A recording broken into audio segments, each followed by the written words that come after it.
Hey Credit Warriors, Credit Shifu here. You know, I remember back in 2016, if you were a YouTuber, you'd ride a boosted board. It's what you do. Well, now in 2019, if you're a YouTuber, you order the Tesla Cybertruck. It's what you do. I ordered one.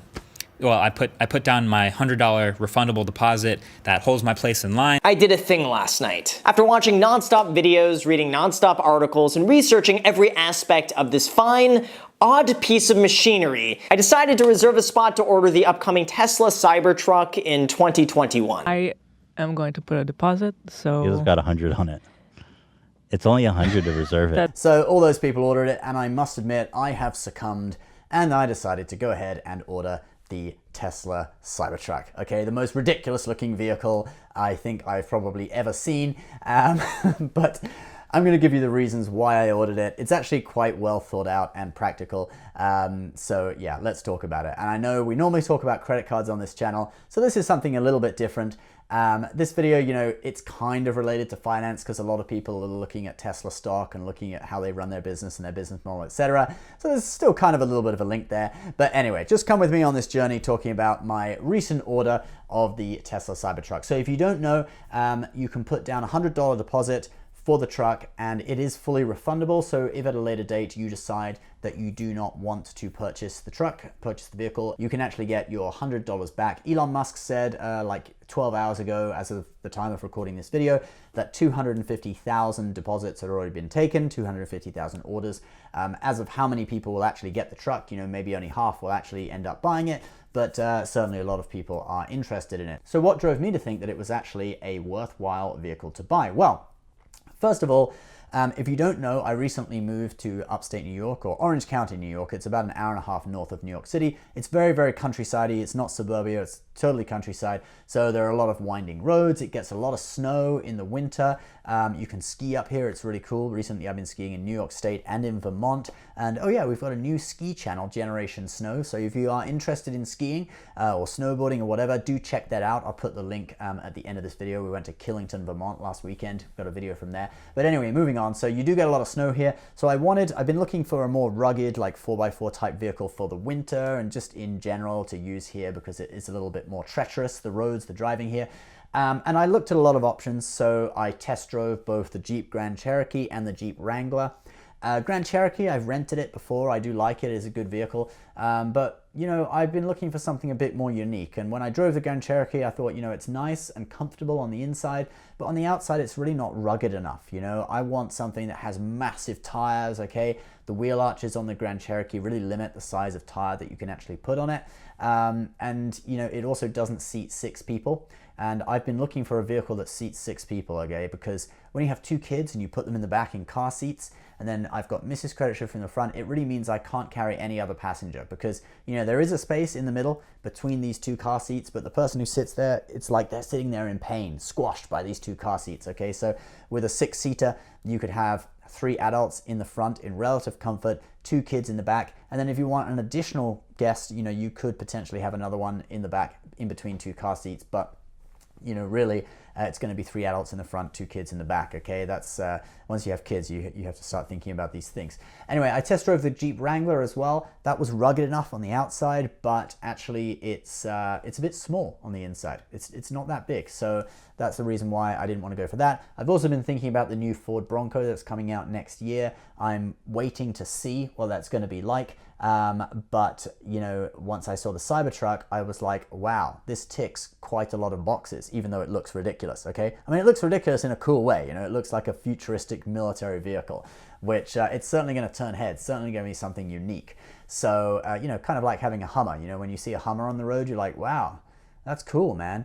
And actually, I did think about a Hummer, but Hummers, you know, they don't make them anymore, so you got to buy secondhand. Probably it's going to get harder and harder to get parts for them in the future and stuff like that. So I don't really want to buy a car that's not in production anymore. So anyway, the Cybertruck, what were the boxes it ticked? Well, first of all, it seats 6 people, okay, which is definitely what I wanted. It's made of this super strong steel,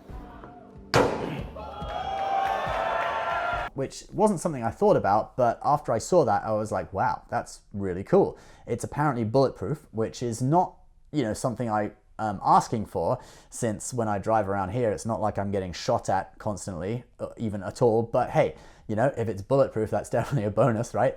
You can put massive tires on it. In fact, it seems it comes with massive tires as standard, which is really, really cool. Okay, that's totally what I want. The glass is strong. Oh my fucking God. Well, maybe that was a little too hard. In theory. And it has fast acceleration for a truck. Okay, and we'll talk about the acceleration when we go through the specs of the model I bought, okay, which we'll do now. Okay, so which of the 3 models did I buy?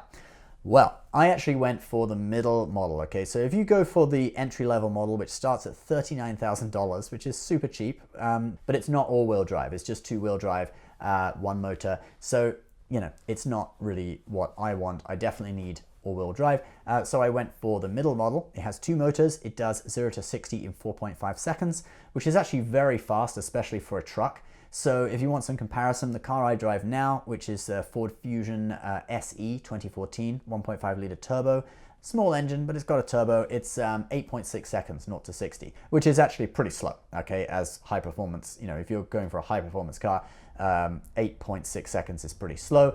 Then you've got the Ford F-150. Some models do 0 to 60 in 5.1 seconds. Well, that was from 2018. I think there are a few faster ones now. I have heard of a top of the end model doing the 3.9 seconds, but anyway, we'll just use the sort of more standard 5.1 seconds.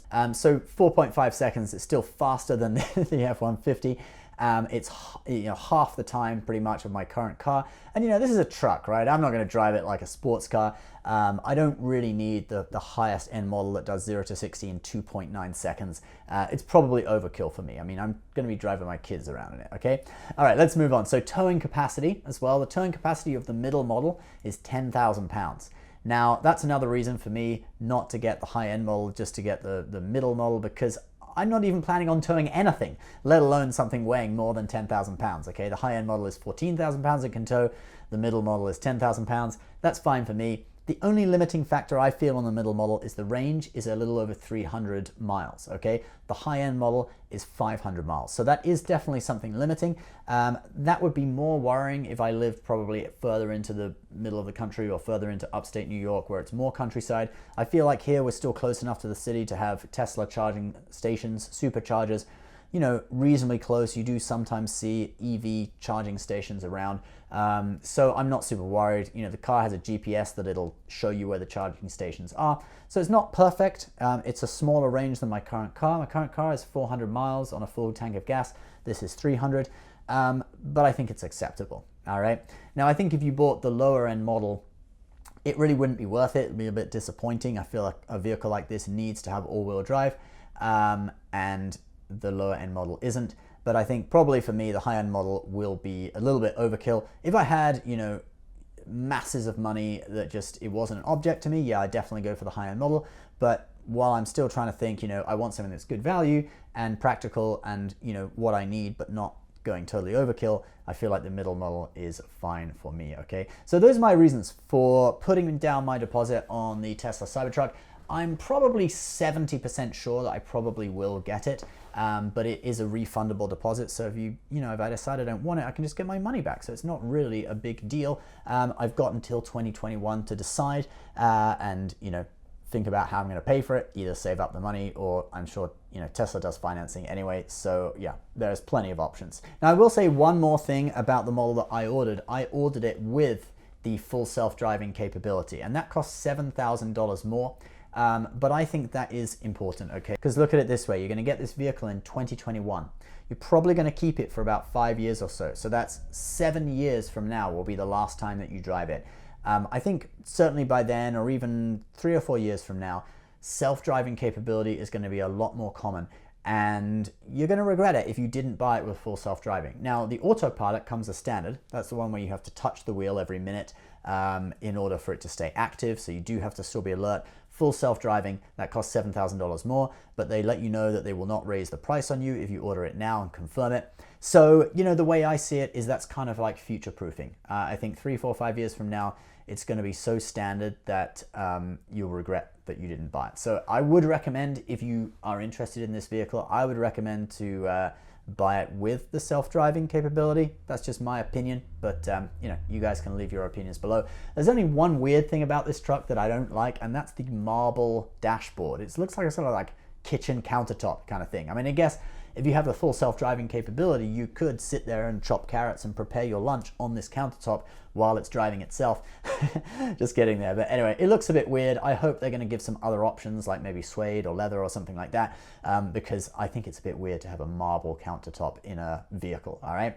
Anyway, guys, please let me know your thoughts about it. Are you going to order the Tesla Cybertruck? I'd love to know, and just leave your thoughts about, you know, the truck itself.